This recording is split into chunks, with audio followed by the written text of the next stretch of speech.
Bienvenue chez MTB Cooking. Aujourd'hui, on partage avec vous la recette d'un crumble d'été avec des fraises et c'est une super simple recette. D'abord, on va couper des fraises qui sont bien mûres et fraîches et on va les couper en quartiers. C'est la taille parfaite pour le crumble parce qu'on ne veut pas des morceaux de fraises trop petits.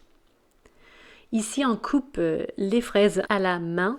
Il faut faire attention sûrement au couteau. Si le couteau est trop pointu, peut-être que ça vaut la peine de juste couper les fraises sur une planche. Voilà. On va en fait préchauffer le four à 250 degrés Celsius. C'est 480 degrés Fahrenheit parce qu'on va faire cuire ce crumble à une température assez élevée. Ici, on a enlevé les graines d'une demi-gousse de vanille et on va mélanger ces graines de vanille avec un peu de sucre là sur la planche et on va juste avec le couteau bien intégrer les graines dans le sucre. Comme ça, on a séparé les graines, chacune des autres. On va ajouter du maïzena avec un peu plus de sucre dans un bol et mélanger bien. On peut rajouter les fraises au bol maintenant. Et on va juste bien mélanger les fraises avec les ingrédients secs. Il faut juste faire un coating des fraises. Voilà, ici on a pris une moule à tarte et on va juste facilement verser les fraises là-dedans. Il faut vraiment que l'on prenne toutes les petites graines de vanille qui sont au fond du bol.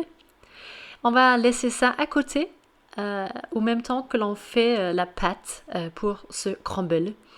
Et là, on va utiliser une poudre d'amande, de la farine normale, des flocons d'avoine, du sucre roux ainsi que du beurre salé et froid en morceaux. C'est très important que le beurre soit froid parce que comme ça, on peut plus facilement intégrer le beurre dans les ingrédients secs ici. On va juste avec ses mains frotter le tout pour obtenir cette pâte à crumble.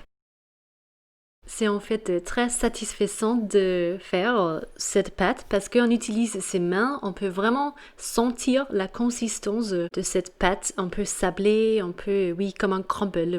Et on va continuer jusqu'au moment que l'on a obtenu cette texture que vous voyez.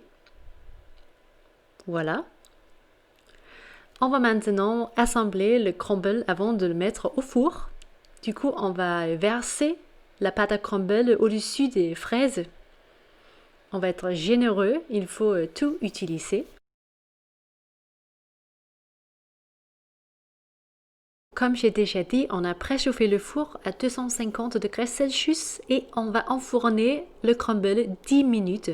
En fait, c'est pas beaucoup, 10 minutes, mais la température est assez élevée et on ne veut pas que les fraises cuisent pendant beaucoup plus de temps parce que comme ça, elles deviennent trop molles et on veut en fait plutôt avoir des fraises qui sont justement cuites, mais toujours avec un petit peu de consistance. On va servir le crumble dans une assiette et on a fait une petite crème faite à la base de crème fraîche épaisse et on a juste ajouté un peu de sucre glace ainsi que des gousses de vanille à cette crème fraîche et cela a été une super belle sauce à servir avec parce que c'est toujours un peu aigre avec la crème fraîche mais très très bien avec les ingrédients sucrés.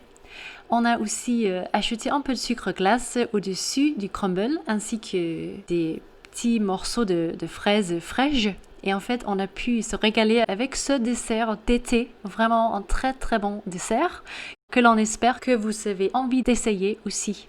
Merci d'avoir regardé cette vidéo ici avec MTB Cooking. Abonnez-vous à notre chaîne s'il vous plaît et likez la vidéo et on vous dit à la prochaine. Salut!